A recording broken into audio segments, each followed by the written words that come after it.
Hey everybody, thanks for tuning back in. It is, let's see, Sunday, January 6th. It's right at about noon. And if you tuned in with us yesterday, you saw that we got out and started our 2019 shed hunting season. We started a little early. Typically, I don't get out and start shed hunting until, I don't know, somewhere late February into March. But I've already got intel on several bucks that have dropped right or left side. So I really want to get my hands on those sheds if I can prior to the squirrels getting a hold of them and tearing them up this year. So also, if you've seen yesterday's episode, we were covered up in squirrels, and it is still furberry season here in Kentucky. So I've got the trusty old 22 out. As you just seen, I took a pop shot at about 60 yards on one, and it came up short on that too. So hopefully we'll get down here into these bottoms. I'm going to get down on the other side of this lease today, where it's more thick bedding cover, where I know these bucks typically come from. We stayed out yesterday more along the field edges, out in the fields, the fresh cut bean fields, and then we checked a lot of the fence rows and the fence gaps, so where they jump over, and typically we'll find sheds there as well. So we're going to get down here in this thicker part of the property. Hopefully we'll come up with some squirrel meat today, and we'll also come up with hopefully some antlers in our hands. So hope you stay tuned. It should be a fun episode. All right, so we're doing a little spot and stalk. I got two squirrels chasing each other around this big old oak tree. And they're about 65, 70 yards. I'm gonna try to see if I can't close the gap on them. I think they saw me, because they ain't running around the tree no more. Stay tuned.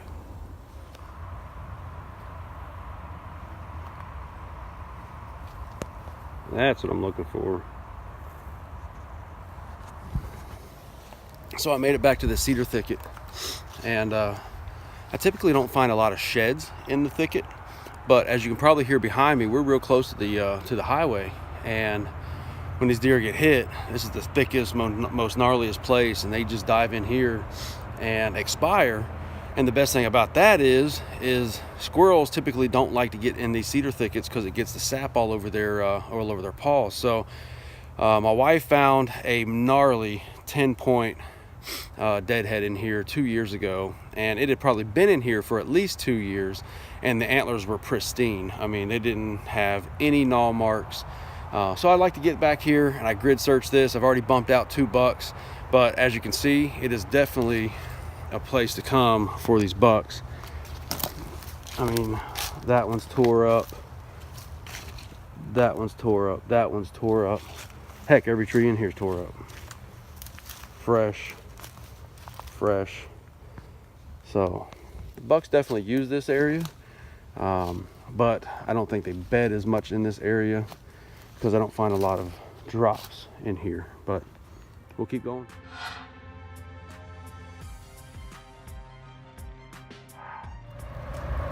So you can see this trail right here comes to this little creek. And I mean, it's heavy. It's used a lot. Look at all this fresh sign in there. Fresh sign all the way back into the bedding. And anytime I get around areas like this where they have to jump, I spend a lot of time just looking around, making sure they didn't pop one of those antlers off. So anytime you have a deadfall, anything they're jumping on a solid path, you know that they're using it routinely. So you want to spend some extra time just looking around and make sure they didn't pop a shed. So I talked yesterday about all these trees that had fallen. I don't know if you can really tell too well on the video here, but man, as far back as I can see is just down trees. So 2 things. 1, it made them change up their normal paths. 2, like I alluded to yesterday, you can see here, they've already started utilizing. Now that's a buck bed. You can tell just by the type of droppings that are in it, the type of concealment that it has. So you really want to, this is what I'm talking about. You get out here and you scout, and I can tell you right now that a buck is heavily using this area, and he's going right in there and bedding down. Not sure if you've ever been in the woods during the day after or during an ice storm, but it sounds like a war zone with all the tops of these trees breaking out. So the thing I like to do is get down in here and check where all this deadfall, the top of these trees, all these dropped over trees fell, because these deer live out here. These deer were bedded down during that ice storm, and they've had little to no warning if the top of a tree came down and pinned them.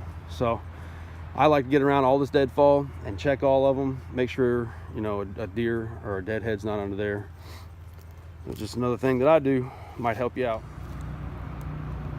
All right, so as you can tell, there's a lot of noise behind me. I'm literally 100 yards off of the highway, but I've also found an area that has the best sign. Rubs, every tree in this little area is scraped or rubbed on, and then boom, you've got a scrape with prints in it in January. I mean, obviously the scrape's not fresh, the rubs aren't fresh. My whole point of talking about it is don't be afraid to hunt right off the road. These deer use that as a barrier. They're used to that. They get down here, they can put their back to that road and they feel safe. So make sure you're checking the sides of highways or busy areas. I mean, heck, I've seen big bucks bedded down behind my house. But as you can see, I mean, just look at that trail. I mean, it leads right to the road. Another one, right out. There goes some semi trucks. I think I missed them.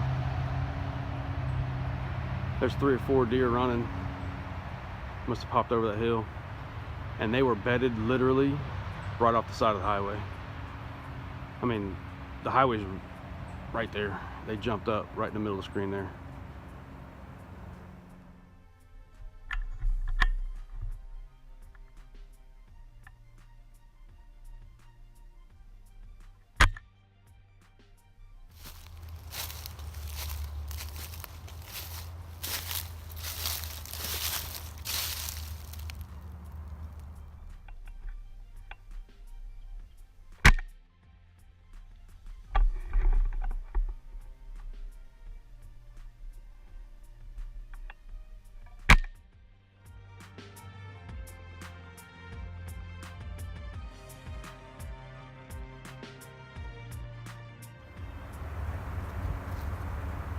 Alright, so got a pretty sweet setup here.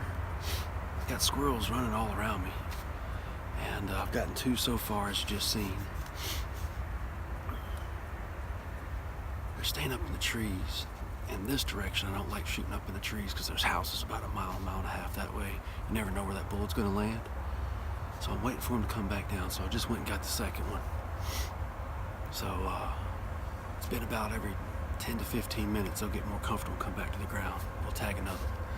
I got a 6 bag limit, so I plan on filling that before I leave here tonight. Stay tuned.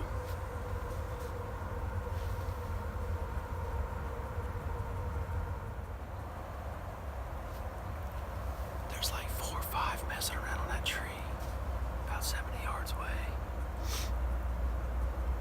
They keep running back and forth, but it's just over the top of the hill. That's alright, they'll come over like these other 2 did.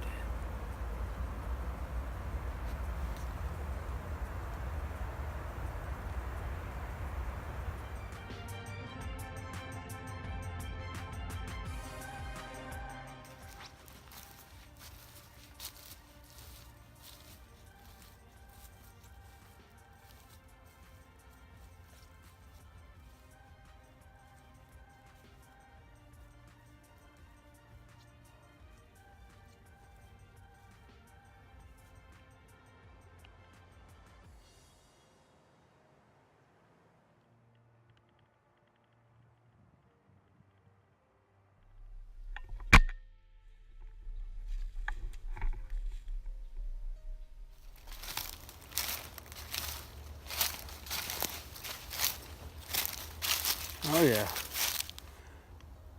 3 down, 3 to go.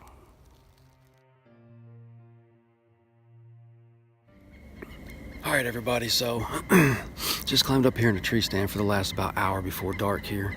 So basically what we've done today is we walked back, and I got a woodpecker over here just making all kinds of noise during my interview, but that'll be all right. So we walked back about 4.5 miles. We worked back about another 2 miles looking for sheds, and we found a lot of good sign. We just haven't found those sheds yet. We did a little quick setup, and we knocked down 3 squirrels, as you just seen. Probably wasted about 20 rounds of ammunition because either my sight's off or I just can't shoot. Who knows? Worked our way back about another mile, and we've climbed up in this stand because typically within about 30 to 45 minutes of that sun going down, this stand gets bombarded with squirrels. So we are going to try to fill the last daily bag limit of 6 here in Kentucky. And then we're going to fill up some Ziploc baggies full of good old American fresh squirrel meat. So my wife's not too enthusiastic about that idea, but it's okay. I like squirrel meat. So I really appreciate you guys tuning in here with us. I hope you continue to tune in to future episodes. This year's shed hunting season should be full of adventure. I know we've got a lot of big shooters that made it through the season, and I'm looking forward to being able to put my hands on yet another year of sheds on a couple of these deer. So make sure you stay tuned. I hope you enjoy this episode, and as always, wake up and hunt.